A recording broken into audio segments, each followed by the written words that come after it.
Hello everyone. Here we'll be taking up the remaining questions in exercise 6.3 of chapter Squares and Square Roots. Question 1 to 6 have already been discussed in the videos earlier shared. Links have been shared in the description.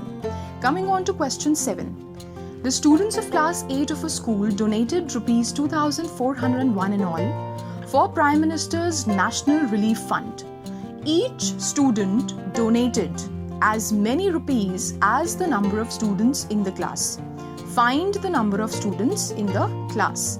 So they have given us the total money that a class is giving, that is rupees 2,401. Also they are telling us that one child in this class is giving as much money as the number of students present in that class.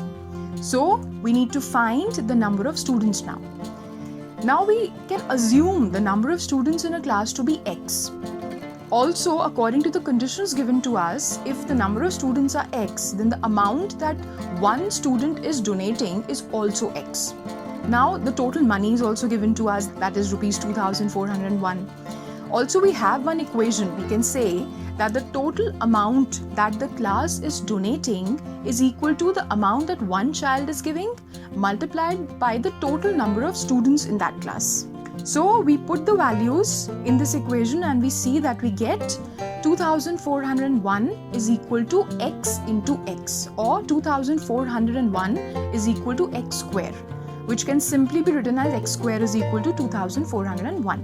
Now, in order to find the value of X, we will simply have to take the square root on both the sides. So we'll do that.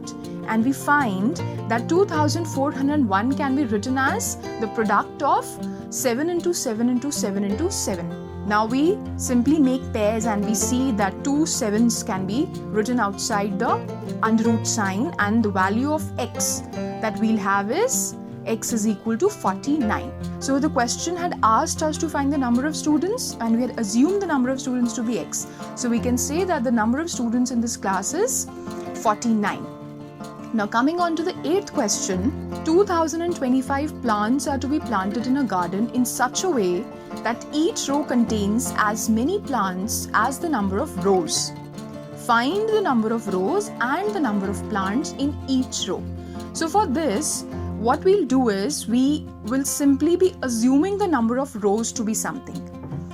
And they have given us that the number of rows and the number of plants in this one row are equal. So if the number of rows are X, then the number of plants in one row will also be X.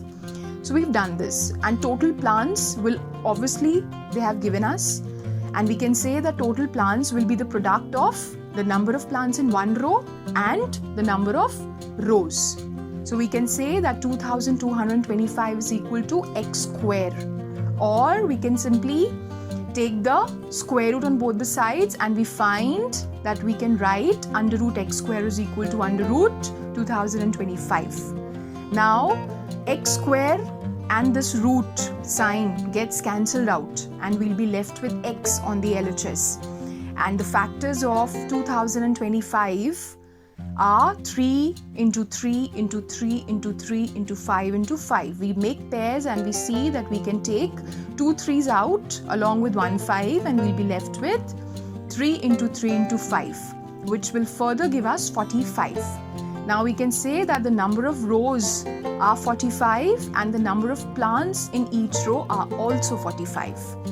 Now coming on to the 9th and the 10th question. Here we need to find the smallest square number that is divisible by each of the numbers 4, 9 and 10. So they want us to find a number which is a square number, which when we are dividing by 4, we are completely being able to divide it. When we are dividing it by 9, we completely are able to divide it. And when we are dividing it by 10, we can again completely divide that number that we find by 10. Similarly, we have the 10th question also. Here also we need to find the smallest square number that is divisible by each of the numbers. Now numbers have been changed here. Numbers are 8, 15 and 20. The two questions are exactly the same. Same logic is being applied here in both the questions. So we need to find a number that is being divisible by each of these three numbers. So for this, we'll be taking out the LCM of the three given numbers. So in the ninth question, we have 4, 9 and 10.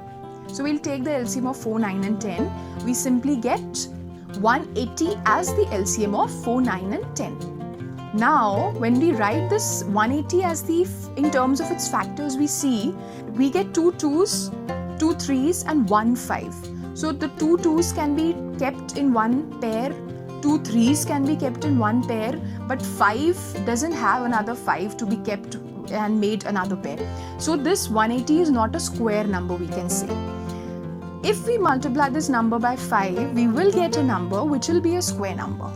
So we are doing that, and we see that when we multiply 180 by 5, we'll get 900. So the smallest square number that is divisible by 4, 9 and 10 is 900.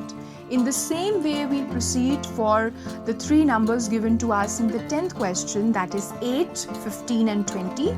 We'll take the LCM. We find that we have 3 2s, 1 3 and 1 5. Now when we come on to make the pairs, we can see that 1 2 is left alone, 1 3 is also left alone, while this 1 5 is also left alone. So I need to multiply this with 1 2 to get 2 pairs of 2s, 1 3 to get 1 pair of 3, 1 5 to get 1 pair of 5.